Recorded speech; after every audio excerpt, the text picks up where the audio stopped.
7차시 데이터 가공 시간입니다. 이번 차시에서는 주어진 데이터셋의 이해도를 높이고 내용 자체를 풍부하게 하기 위해서 변수 리코딩, 또 요약 변수와 파생 변수를 만드는 사항에 대해서 알아보겠습니다. 자, 그럼 먼저 변수 리코딩 하기입니다. 자, 변수 리코딩의 개념이 좀 나와 있는데요. 한마디로 말씀드려서 코드라는 것은 분석 대상 객체, 사람이 됐던 고객이 됐던 뭐 어떤 제품이 됐던 그리고 채널이나 날씨가 됐든 간에 그런 데이터에 대해서 우리가 숫자라든가 문자라든가 어떤 논리값으로 수집을 하게 되는데요. 이 자체를 분석 과정에서 다른 코드로 적절하게 좀 변경을 해서 측정된 데이터에 대한 이해도를 좀 높이기 위한 방법이 되겠습니다. 오른쪽에 지금 간단한 예가 나와 있는데요. 수치 데이터로 만약에 1, 2, 2, 1, 2라는 이런 게 있다. 가령 이게 성별이라고 한다면 우리가 분석을 했을 때 1번이 누구지? 2번이 누구지? 이렇게 항상 코딩북을 우리가 확인해서 1번의 조작적 정의와 2번의 조작적 정의를 보셔야 되겠죠. 근데 이제 우리가 데이터 분석을 다루는 요 R 환경 하에서 이를 뭐 남성이라고 표시한다거나 이를 여성이라고 코드를 바꿔주는 작업을 한 다음에 분석을 하게 되면 훨씬 더 숫자를 직접적으로 이해할 수가 있기 때문에 이해도가 훨씬 더 올라갈 수 있습니다. 그래서 뭐 변수 리코딩 관련해서 숫자를 우리가 분석에 용이한 다른 숫자로 바꿔주는 경우도 있죠. 그래서 1, 2 또는 뭐 0, 1로 바꿔준다거나 또는 0하고 1에 대한 이해가 다루기가 좀 어려울 때 1과 2로 바꿔준다거나 양쪽 방향이 다 가능하겠고요. 또 숫자를 문자를 어떤 기호, 이걸 또 논리값으로 이렇게 바뀌어서 우리가 머신러닝이나 딥러닝 할 때 흔히 어떤 그 환자가 내원했을 때 암 환자다 아니다 이런 판정을 내릴 때 0, 1로 표현할 수도 있고 true, false로 표현할 수도 있거든요. 그래서 자유롭게 우리가 데이터 자체를 숫자에서 문자에서 다시 숫자로 또 다른 어떤 기호라든가 논리값으로 변형하는 작업이라고 보시면 되겠고요. 또 이 범주형 데이터가 주로 이런 성격이 강하고, 그 다음에 연속형 변수의 경우에도 이제 흔히 이제 등간 척도에서 1점부터 5점까지 측정한 또는 1점부터 7점까지 측정한 그 지표가 숫자의 의미가 무엇인지에 대해서 역시 마찬가지로 레이블이라고 하죠. 이러한 이름표 같은 걸 좀 붙여줘서 현재 어떤 상태이다라는 걸 분석 과정에서 직접적으로 알 수 있도록 이렇게 해주는 작업을 지칭합니다. 그리고 이 리코딩 변수 기법은요,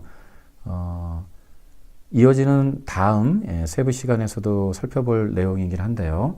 요약 변수와 파생 변수를 만들 때도 코드를 변환하는 기법은 우리가 이후 분석에서도 적절하게 그때그때 활용이 자주 되는 기법이니까 잘 이렇게 기법에 대해서 익혀주시면 도움이 되실 겁니다. 자, 그러면 범주형 변수를 하나 저희가 좀 선정을 해서 리코딩을 한번 다양한 방법으로 한번 진행해 보겠습니다. 자, 성별 변수가 일단은 간단하게 이해도가 있는 변수이기 때문에요. 관광객 데이터 중에서 저희가 my라는 이름으로 역시 로딩을 하시고요. my 달러 젠더 현재 21111 뭐 이런 식으로 첫 번째 응답자는 조작적 정의에 의해서 여성 2번, 두 번째부터 한 네다섯 번째 응답자까지는 1번이라고 이렇게 조사된 걸로 보아서는 남성인 걸 알 수 있습니다. 자, 실제 이런 로 데이터를 만약에 우리가 이런 기술 통계 분석의 테이블 함수에 넣습니다. 그래서 1번이 6,670명, 2번이 7,171명 이렇게 나와 있거든요. 그래서 간단할 때는 1번이 뭐다, 2번이 무엇을 의미하는지를 기억하기가 용이하신데 우리가 변수 하나만 분석하는 게 아니라 두 개 간의 결합, 3개, 4개 이상 간의 3차원, 4차원 간의 이렇게 결합을 통해서 다양한 패턴을 좀 디테일하게 볼 때 이 1번, 2번이라는 숫자가 여기저기 변수에서 혼용이 될 거거든요. 그러면 이제 헷갈릴 수가 있겠죠. 그래서 저희들이 이 성별 변수에 대해서 한번 리코딩 작업을 해보도록 하겠습니다. 자, 처음에는요, 이 원본 수치를 다른 수치로 변경하는 것으로 우리가 한번 진행을 좀 해보도록 하죠.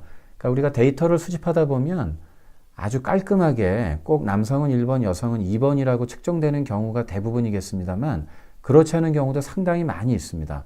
특히 범주 항목이나 서열 척도 같은 걸로 여러 가지 항목을 구별하는 이런 데이터를 입수를 했을 때 뭐 여성이 좀 중심이 되는 분석 주제에서는 여성이 또 1번일 수도 있고요. 남성이 2번일 수도 있고 그러니까 그런 것들이 이 분석하는 과정에서 팀 간에 또 이 분석 리포팅을 받아보는 어떤 고객 간에 협의가 다 돼야 됩니다. 그래서 1번은 뭐로 하겠다, 2번은 뭐로 하겠다 이런 것들이 그래서 그때 그것도 우리가 적절하게 숫자 자체를 바꿔줘야 되는 경우들도 있죠. 또 이빨 빠지게 우리가 2번, 뭐 5번으로 이렇게 어떤 항목이 측정돼서 넘어오는 경우도 있거든요. 그러면 이제 2번을 또 1번으로, 5번을 2번으로 또 이렇게 바꿔주는 그런 작업도 해야 됩니다. 그래서 지금 이 얘는요, 성별의 1번, 2번이란 코드를요, 5번하고 10번으로 이렇게 매칭해서 변경하는 작업을 일단 해보는데, 여러 가지 기법이 있습니다. R에서는. 그래서 일단 전통적으로는 대괄호 연산자를 좀 활용하셔서 진행을 하시면은 아주 간단하게 할 수가 있죠. 다만 코드 자체가 약간 길어진다는 좀 불편한 점은 있는데요. 한번 보시면 자 일단 조건이 있지 않습니까? my라는 데이터 셋에서 $젠더 성별 변수를 좀 별도로 가리키고 있고요. 만약에 이 성별 데이터가 equal 1번, equal 2번 이게 조건 연산자라고 보실 수가 있는데 우리가 equal 1번이 아니라 이 뜻은 이를 변수에 할당한다는 뜻이에요. 화살표 연산자하고 비슷하다고 보시면 되고요. equal 기호가 두 개가 이렇게 왔기 때문에 양쪽의 어떤 변수와 어떤 값이 동일한지 아닌지를 비교하는 그런 기능을 가지고 있습니다. 그래서 my $젠더 변수에 들어있는 값이 1번이라면 그 대괄호 이렇게 왔지 않습니까? 그러면 화살표 5라는 요 숫자를 요쪽에 이렇게 집어넣어 달라는 뜻이에요. 어디에 집어넣어 달라는 뜻이냐면 my $젠더 언더바 n1이라는 이런 이름을 가진 변수를 하나 새롭게 추가한 겁니다. 파생 변수라고 볼 수도 있는데 파생 변수의 개념은 조금 이따 설명을 좀 드릴 텐데 원본 데이터셋인 my에 없는 추가적인 변수를 하나 만들어낸 겁니다. 이렇게 그래서 기존의 1번을 5로 바꿔서 젠더 언더바 n1이라는 변수명에 집어넣어 달라는 얘기고요. 또 여성을 의미하는 숫자 2를 10으로 이렇게 변경을 해서 젠더 언더바 n1에 이렇게 변경해서 입력을 해달라는 이런 뜻이죠. 그래서 제가 이 숫자를 숫자로 바꾸는 것과 관련해서 R에서 범용적으로 쓰는 몇 가지 이런 방법들을 좀 이번 슬라이드에서 제시하고 있기 때문에 그때마다 그 변경된 작업 데이터셋을 추가적인 변수에 이렇게 저장하기 위해서요. 젠더 언더바 n1부터 n2, n3 이렇게 좀 확장자를 좀 붙여서 원본 셋과 내가 전처리한 어떤 이런저런 작업 내용이 이렇게 다 모두 안정적으로 데이터셋에 이렇게 추가될 수 있도록 이렇게 진행하시면 됩니다. 자, 그래서 실제 실행 결과를 한번 보죠. 그래서 해당되는 내용을 이 일련의 작업을 쭉 진행을 하시고 나서 나중에 그 헤드로 이렇게 우리가 가볍게 앞에서부터 한 6개까지 레코드만 좀 보시면은 젠더 변수를 기준으로 맨 뒤쪽에 데이터셋이 추가적으로 생깁니다. 그래서 젠더 언더바 n1이라는 게 지금 생겼죠. 남성이 지금 첫 번째 레코드가 2번 여성 고객인데 우리가 리코딩 기법에 의해서 10번으로 바뀌었고 남성이 의미하는 이 1번이라는 숫자들도 5번으로 이렇게 변경이 됐다는 걸 알 수가 있습니다. 자, 두 번째 방식은요. 그래서 이 대괄호 연산자를 가장 많이 쓰고요. 근데 다만 이제 요 코딩 자체가 조금 복잡할 수가 있어서 이를테면 my $젠더가 중복이 되니까 그 다음 방법은 if else라는 방법이 있습니다. 그래서 이것도 만약에 요런 조건 my $젠더의 값이 equal 1, 1이 들어있다면 콤마 그런 조건이 맞는다면 yes라면 이 숫자 5를 그 다음에 화살표가 가리키는 요쪽에 이렇게 입력해 달라는 뜻이죠. 그래서 젠더 언더바 n2라는 또 추가 변수에 이렇게 바꿨고요. 만약에 이 조건을 맞지 않는다.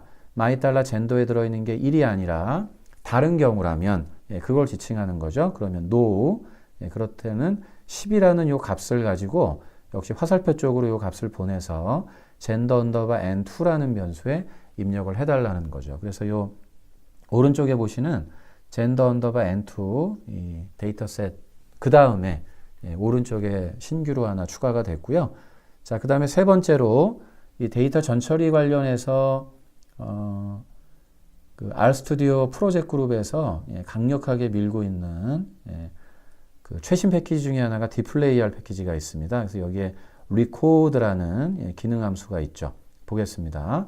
이것은 자, 디플레이R 패키지의 record라는 기능 함수명이 다른 패키지에서도 많이 쓸 수가 있어서 디플레이R 패키지에 있는 record 함수를 쓴다. 이렇게 지금 얘기를 했고요. my$gender에 있는 데이터가 1번이라면 5로, 2번이라면 10으로 이렇게 짝을 져서 이렇게 변경할 수 있도록 됐어요. 그래서 앞서 했던 방법에 비해서 요 값을 요렇게, 저 값을 그렇게 이렇게 매칭해서 코딩할 수가 있기 때문에 조금 가독성이 좀 높다고 볼 수 있습니다. 코딩 작성하실 때. 그래서 이 결과도 gender underbar n3 쪽에 이렇게 저장을 했습니다. 자, 그러면 우리가 추가할 때마다 원본 데이터셋의 중간을 비집고 들어가는 게 아니고요. 원본 데이터셋이 이렇게 있고 그 다음에 추가로 이렇게 데이터셋이 옆에 이렇게 붙는다. 이렇게 보시면 되겠고요. 그래서 저렇게 만들었고요. 자, 그러면 이 중에서 젠더라고 시작하는 컬럼들만 우리가 한번 따로 추출을 한번 해보도록 하겠습니다. 그래서 우리가 정규 표현식과 관련된 이 프로그래밍에서 이 주제도 상당히 중요한 주제이긴 한데요.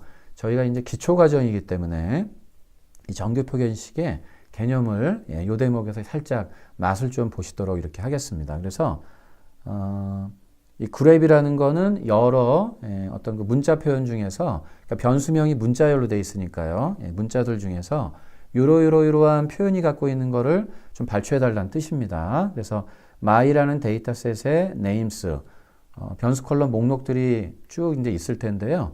이런 패턴에 일치하는 것만 내가 좀 보고 싶다는 얘기죠. 그래서 여기 보시면 작은 따옴표로 열고 작은 따옴표로 끝나는 이런 일련의 구조인데, 자 보시면 이 위쪽 꺽쇠인데 이걸 우리가 캐럿이라고 있습니다. 보통 캐럿 기호라고도 많이 읽는데요. 그 젠더라는 문자로 시작을 해야 된다 이런 뜻이에요. 그래서 우리가 지금 찾고자 하는 게 젠더도 찾고 젠더 언더바 n1, n2, n3를 찾아야 되기 때문에 젠더로 시작하는 문자를 일단 찾아라 이런 뜻이고요. 그 다음에 대괄호 안에 이렇게 알파라고 왔는데 콜론 알파 콜론. 그래서 요건 하나 약속인데 알파라는 문자열을 찾으라는 얘기가 아니라 알파벳이나 한글이나 또는 이제 숫자 같은 거 일반적으로 이 사람들이 읽을 수 있는 그런 걸 우리가 통칭할 때 알파라고 하죠. 그래서 어떤 문자, 어떤 대문자, 소문자 영어, 어떤 한글, 어떤 중국어, 어떤 일본어, 어떤 숫자가 와도 된다 이런 뜻이고요. 그 글자가 중가로 0, 이렇게 돼 있잖아요. 안 와도 되고 한 개 이상 와도 된다는 거죠. 그래서 젠더 같은 경우는 젠더까지만 딱 문자열이 있기 때문에 뭐 뒤에 뭐 안 와도 되니까 0, 그 변수도 찾고요. 그다음에 젠더 언더바 n1 기호가 와도 좋고 알파벳인 n이 와도 좋고 숫자인 1, 2, 3 여기 와도 좋죠. 그래서 그런 패턴을 모두 찾아서 위치를 찾아줍니다. 여러 가지 변수 목록 중에. 그래서 그 위치가 세 번째부터 25, 26, 27에 이런 패턴을 갖고 있는 문자열이 있더라. 그거고요. 만약에 이걸 이제 value라고 이런 옵션을 같이 입력하시면은 실제 이 문자열 데이터를 걔네들만 추출을 해주죠. 그래서 우리가 텍스트 마이닝 할 때 이런 기법이 상당히 좀 중요하고요. 그래서 이 헤드 자리에 요 내용 가지고 인덱싱을 해서 그 변수 목록들만 이렇게 좀 확인을 했고요. 이 목록들에 대해서 우리가 테이블로 실제 변환이 잘 됐는지를 확인해 봐야 되겠죠. 검증해야 됩니다. 그래서 2번의 개수와 1번의 개수가 다 이렇게 빈도수가 일치하죠. 정확하게 일치하는 걸로 돼 있고 실제 혹시 1번, 2번 이외에 다른 또 코드로 되어 있는 게 있는지 혹시 모르니까 유니크라는 함수를 적용해서 각 변수별로 sapply 기법으로 이 sapply 쓰시면 데이터셋의 데이터를 한 번에 쓰는 게 아니라 이 변수 컬럼마다 이렇게 접근을 해가지고 내가 원하는 이런 뒤에 있는 기능 함수를 적용해 달라는 뜻이거든요. 그래서 유니크하게 젠더에는 숫자 2와 1, N1에는 10하고 5 이렇게 들어있다는 것을 확인했습니다. 제대로 숫자의 숫자로 잘 변환이 된 것 같고요. 이번에 문자로 바꿔보죠. 숫자 자리에 문자를 대신 써준 거에 불과하죠. 그래서 1번은 남성, 2번은 여성. 문자열로 바꿔야 되기 때문에 따옴표가 붙었고요. 그래서 대괄호 방식, if else, dplyr 패키지와 리코드 방식으로 동일하게 다 진행을 했습니다. 확장자를 좀 구별해야 되기 때문에 제가 이제 숫자일 때는 뉴메릭의 약자로 언더바 n을 붙여줬고요. 문자로 바꾸기 때문에 젠더 언더바 캐릭터의 약자 c를 붙였습니다. 마찬가지로 젠더 데이터를 이용해서 이렇게 변경이 됐죠. 그래서 요거는 이전 슬라이드에서 했었던 젠더 언더바 n1, n2, n3 다음에 c1, c2, c3가 이렇게 변경이 됐고요. 마찬가지로 이런 패턴을 한번 이런 이제 또 그랩이라는 요 기능 함수의 정규 표현식을 빌어서, 그러니까 정규 표현식이라는 게 문자라는 게 굉장히 좀 다양하게 데이터가 있을 때 내가 원하는 어떠한 이 패턴만 찾고자 했을 때 약속한 어떤 그 규칙이 있다 이거죠. 그런 걸 지칭하는 그거의 일환으로 이렇게 했다고 보시면 됩니다. 그래서 젠더 언더바 C로 시작하는 뒤에 뭐 이런저런 또 문자가 또 붙어 있어도 되고 안 붙어 있어도 되는 그래서 제대로 변경이 이것도 개수도 마찬가지고요. 이 유니크한 레이블도 숫자 2와 숫자 1 남성 여성 이렇게 이제 처리가 됐다는 걸 알 수가 있습니다. 자, 문자형에서 논리형으로도 바꿔보죠. 그러니까 우리가 데이터 자체를 true, false 개념으로 이렇게 인식하는 경우들도 많이 있습니다. 이분형 범주형 데이터 같은 경우는 1 아니면 0, 1번 아니면 2번 이렇게도 하는데 데이터가 입수되거나 분석을 할 때 true 개념, 암으로 판정됐다, true, 정상 환자이다, 걱정할 필요 없다, false 이렇게 데이터가 수집되는 경우들도 많이 있죠. 그래서 그것을 논리값을 숫자 1과 2로 바꾼다거나 아니면 뭐 true, 뭐 합격했다, false, 불합격했다 이렇게 다른 문자로 변경하는 것도 자유롭게 하실 수가 있습니다. 그래서 여러분이 하여튼 이 조건문에 어떠한 로 데이터를 대상으로 어떠한 타겟 이 코드로 바꿔줄 것인지를 그때 우리가 from to source를 이런 타겟으로 바꾸겠다. 이걸 적절하게 지정을 해주시면 되죠. 자, 그래서 이것도 이번에는 그래서 아예 변형을 앞서서 했었던 문자형에서 논리형으로 바꾸는 작업을 해본 겁니다. 그래서 젠더 언더바 C1에 남성이라는 한글이 있으면 true로 바꾸고요. 여성이라는 한글이 있으면 false로 좀 바꿔달라. 이렇게 저희가 좀 작업을 해봤고요. 그래서 논리형, 로지컬의 약자이기 때문에 L1, L2, L3라는 이런 확장자명으로 변수명을 새롭게 추가를 좀 했어요. 그래서 if else도 C1에 들어있는 내용이 남성이라면 그렇다면 true, 그렇지 않다면 false로 이렇게 코딩을 좀 했고요. 그다음에 dplyr 리코드에서도 남성은 true로 여성은 false로 이렇게 매칭해서 코드 변환을 했습니다. 마찬가지로 정확하게 코드 변환이 됐는지 작업한 내용을 항상 여러분이 확인하셔야 됩니다. 그래서 가볍게 데이터 레코드를 통해서 바뀌었는지를 좀 봤고요. 정규 표현식으로 이 부분만 발췌를 해서 그리고 실제 로 데이터 자체도 그 개수가 맞는지 혹시 중간에 누락되거나 다른 코드로 바뀐 게 없는지 유니크한 그 코드 체계도 우리가 2개씩 이렇게 들어있다. 이런 부분을 좀 확인을 했네요. 자, 범주형 데이터에 대한 이 리코딩에 이어서 연속형 변수에 대해서도 한번 적용해 보겠습니다. 그래서 원본 데이터셋에서 저희가 이번엔 촘촘하게 데이터가 측정되어 있는 등간 촉도나 비율 촉도를 의미하는데요. 우리가 그 등간 촉도나 간격 촉도라고 하는 것들은 보통 5점 만점 또는 7점 만점, 또 나아가서 9점이나 11점까지도 하기도 하는데요. 이렇게 이제 5가지 어떤 그 간격으로 어떤 상태를 측정을 한 거죠. 그러면 이것도 분석할 때 1번이 긍정적이었나 5번이 긍정적이었나 헷갈릴 수가 있습니다. 또 우리가 데이터셋을 뭐 A 데이터, B 데이터를 결합할 때 이제 조작적 정의가 좀 반대 방향인 경우들도 덜어 있거든요. 그래서 우리가 이 5점 만점으로 측정된 이런 데이터에 대해서 1번이 무엇을 의미하고 5번이 무엇을 의미하는지 이런 것을 또 우리가 레이블을 좀 붙여보도록 할 거고요. 문자형으로. 더 나아가서 이 1번이 경우에 따라서는 매우 불만족이라고 측정할 수도 있고 또 긍정적인 걸 먼저 앞에 두는 걸 좋아하시는 분들은 1번을 매우 만족한다 이렇게 긍정 표현으로 하는 경우도 있죠. 이런 걸 우리가 변수마다 뒤죽박죽 되면 안 되기 때문에 일관된 패턴으로 1번을 긍정으로 하면 5점으로 측정된 변수들이 다 그렇게 코딩을 해줘야 되죠. 그래서 그게 만약에 반대 방향으로 측정이 돼 있다. 그러면 그거를 동일하게 맞춰주는 리버스 스케일링이라는 게 있으니까 살펴보도록 하겠습니다. 자, 이렇게 테이블 함수의 recommend 변수인데요. recommendation. 관광객이 이제 돌아가서 다른 이제 그 친구들한테 한국 가봐라. 이렇게 추천하는 그 정도를 우리가 5점 만점으로 이렇게 5번 같은 경우에 이제 매우 추천하고 싶다. 그런 편이다. 그리고 4번은 뭐 추천하고 싶다 정도. 5번은 뭐 쏘쏘하다. 기회가 되면 하고 뭐 굳이 나서서 내가 할 이유는 없다. 이런 거고 2번은 가급적이면 좀 추천하지 않겠다.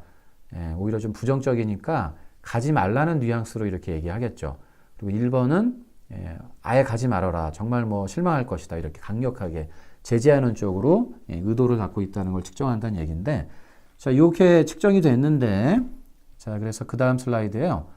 이런 방식으로 우리가 마찬가지로 레이블을 붙일 수가 있습니다. 그래서 만약에 우리가 이 5점 척도를 흔히 100점 만점으로 변형할 수도 있습니다. 그래서 원본의 5점 척도를 숫자로 바꿔서 1번을 예를 들어 뭐 50점, 2번을 60점, 5번을 90점. 물론 뭐 1번을 빵점, 25점 간격으로요. 25, 50, 75, 100 이렇게 뭐 매기는 경우도 있고 그건 정의하기 나름입니다. 근데 지금 이 경우는 1번은 아주 안 좋다는 얘기이기 때문에 저희가 시험 보면 한 50점 정도가 안 좋잖아요.